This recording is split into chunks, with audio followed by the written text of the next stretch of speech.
So today's episode is all about good foods and bad foods that I hinted there at the intro to this podcast. And when I first decided to do this, I talked about this in my newsletter this past weekend.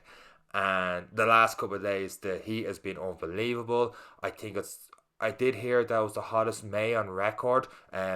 Which I definitely believe has been 20 plus degrees heat. I'm struggling big time doing my runs out there. My times have definitely gone down. Just catching my breath in that heat is tough, and I can't complain about it too much. One, because I don't get it that often, and two, I look out and it's starting to get pretty dull again. It was raining all morning as I go to record this, and which is pretty ironic because this episode is pretty much based on the barbecue season's back. It's the good weather, and people, when they have their barbecues, you'd hear, I'll start the diet again on Monday. And I'll wait till Monday to start eating clean again. And then they enjoy the barbecue. And we're going to leave the whole beers and the whole social distancing thing out of it. Let's just say people are having barbecues in groups or whatever. Who cares? There are definitely people having barbecues, whether they're social distancing or not. It is not me to talk about. And I'm not going to guilt trip you guys and talk about having barbecues because I love a good barbecue as much as the next person. I have an irrational hatred of eating burgers, so I don't eat burgers. I'm mostly a chicken guy myself and hot dogs. But the whole point of this is they say barbecue is a bad food because it's unhealthy. It's just like it's going to mess up my diet. And my thought is, why? Why are you labeling it a bad food? Is it because it's unhealthy? I mean, is it because there's a lack of protein in it? Well, it can't be because of the lack of protein in it, because you've got all this chicken and all the beef and stuff like that. And is it because there's bread? I mean, breads are carbs. So is that because you're saying carbs are bad? And we know carbs aren't bad. And I know I've talked before about doing diets and losing weight that I would take out carbs, but that's just because I find low carb works for me. And it works for a lot of people, but doesn't necessarily work for everyone. And when you slowly reintroduce them, if you do it slowly and progressively, it can limit that bounce back, and you can still maintain that weight loss, but it's done over a long period. But that doesn't mean that I think bread is necessarily bad for you, or potatoes are necessarily bad for you. And just to go on a little tangent there, talking about like sweet potato and regular potato, calories wise, they're both the same, and calories that we're talking about in a second, they're both roughly the same. There's different vitamins and minerals in sweet potatoes that are in regular potatoes, and some might suit some better than others. But I'll have sweet potato fries sometimes because in my mind still that's somehow healthier, and it just is what it is. A lot of people think that it's not. There's not a huge difference in that. So maybe with the barbecue, like we just talked about calories there, maybe it's just an increase in calories that people think this is unhealthy. Well, what if you had a smaller breakfast than normal, a smaller lunch than normal, and then you had your barbecue afterwards? Because your barbecue is probably going to replace your dinner. So you might have a few extra calories at the barbecue. You might have a couple of beers on top of it. And, maybe you have, let's say, 600-700 extra calories at this stage of the day than you normally would have. And you're after taking, an extra 100 off in the morning and maybe an extra 200 off at lunchtime. So you have an extra 400 on the day. That is really nothing if you compare it out an entire week. 400 calories over an entire week, you're not going to put on a load of weight over that. You're not going to lose a load of weight over 400 calories based off an entire week. That's a 30-minute session. Not that I like to say you should counteract eating more with doing exercise, but there's not really a whole lot of difference in that. So what happens is some people go, I'm after eating, X, Y, and Z, the barbecue. I may as well start again on Monday. And this could be a Friday even, a barbecue. And then they just go the whole weekend just eating whatever because they think they've ruined their diet over having a barbecue when it might not have made that much of a difference whatsoever. So like the impulse to say barbecues and barbecue food is bad, it's just not really true. And even just to take the food, maybe you say, well, the food isn't cooked as well as what I might have. Well, let's say you had 600 calories of barbecue food and you had 600 calories of a salad. What's better for you? And my answer would be, well, it depends.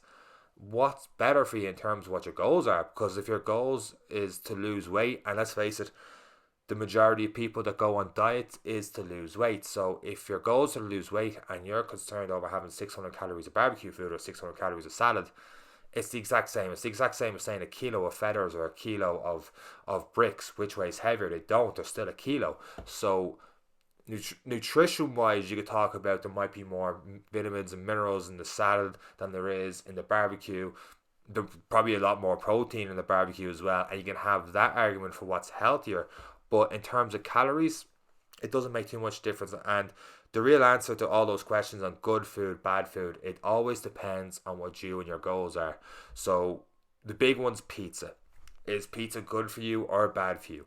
Well, let's just say it's 1,500 calories and you're trying to have 2,000 calories a day. Maybe you haven't eaten all day, which is not really that great for you, but it depends, because I'd say it's not great for you because you tend to overeat later. But if you had a big pizza and you had a very small breakfast and a small lunch and you end up, 2,100 calories, 2,200 calories, if it's one day, it's not going to make that big a deal. Definitely not a big deal to stop doing your diet, whatever you're doing, is over just one, not even a bad meal. I'd stop myself saying bad there. So it all depends on what your goals are in terms of what's good and what's bad. It Calories, it's gonna be roughly the same anyway in terms of weight loss. If you're eating 1,000 calories this, 1,000 calories that, it's a little bit different in terms of getting your vitamins and your right nutrition from certain foods compared to others. You can argue that certain sweets have no nutritional value, so therefore they're somewhat bad. But in terms of barbecues and stuff like that, don't feel guilty about having a barbecue. And especially, like I said at the top of the podcast, about having some food with a couple of friends and that time comes and we're all able to have that. Don't even think about feeling guilty about anything about that whatsoever. It does so much good for your mental health. You might be the most nutritious meal in the world, but who really cares? You're having a good time with friends, maybe a couple of beers, whatever you're drinking, bit of food, enjoy yourself, right back at it down to the next meal. Don't be worried about overeating in one meal too much. Just enjoy yourself. That doesn't mean you have to have 6-7 burgers and just overeat for the sake of overeating. Just enjoy. Don't feel too guilty about enjoying it.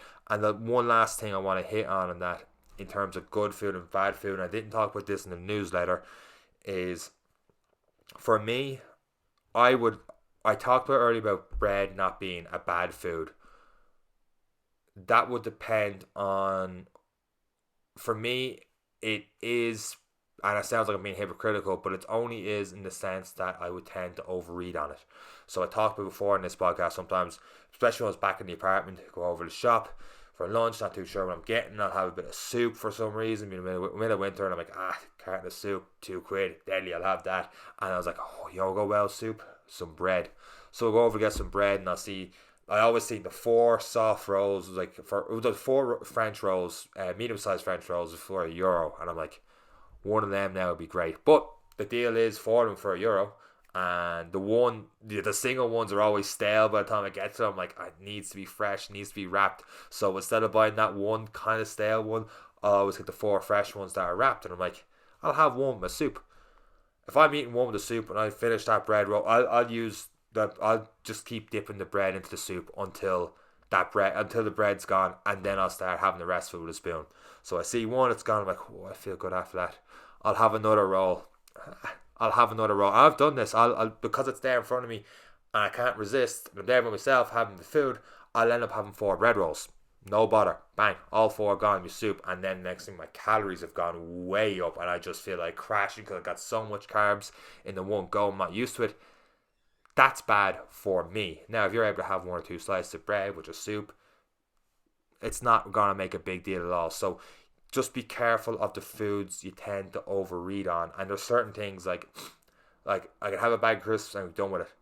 But if you get one of those big family packs of crisps you give to me, I'll have the bag of crisps and I'll be done with it. So when the size doesn't matter, I'll just eat my way through it. The last couple of weeks, Pringles we brought into the house, and I'm like, big tub of Pringles, and we just doing the newsletter, whatever it is, and have some Pringles. Next thing I know, that tub is gone. Literally the phrase goes, once you pop, you can't stop. I'll finish a whole tub of Pringles, not a bother. But if I had a small pack of crisps, would have done me as well. So I know certain foods I overeat on, that would be to me good or bad. And that note, I'm going to pretty much wrap up the podcast. Hopefully it just gave you a little bit of food for thought on not feeling guilty and having barbecues and different types of food, that it's very easy to get back on track. Don't let one bad meal, I did that with the whole thumbs up bit, the rabbit ears on that one, bad meal. Don't let that ruin an entire week, because it might not have even put a dent into your calories and stuff throughout the entire week if you're calorie counting or whatever it is. Just enjoy the meal. Don't overeat for the sake of it, and then find those foods that you find you do overconsume on, that you don't really need to overconsume on. Like with me, the 4 bread rolls, when I could have just had, if one was only there, I would have been satisfied with just the one. I didn't need the other 3. I just happened to have the other 3 because they were there, and it would have been a waste. So that's it pretty much for this week's episode, or today's episode of the podcast. We might get 1 or 2 more for the end of the week, or it might be another week or 2 before we get another episode of the podcast, but I'm going to try and keep these going. Really enjoying doing them, so let me know if you're enjoying these podcasts. Thank you for downloading and listening to this episode of the Coach John Fitness Podcast, and that's it for me. Take care. Now that wasn't a hard video to get through now, was it? I hope you guys got some value out of the video. If you did, please leave a thumbs up and subscribe to the Coach John channel, which is somewhere here. And hit that button, subscribe to the Coach John channel, leave a thumbs up. There should be a couple of other videos around here for you guys to check out. And that's all from me, from Coach John. Take care.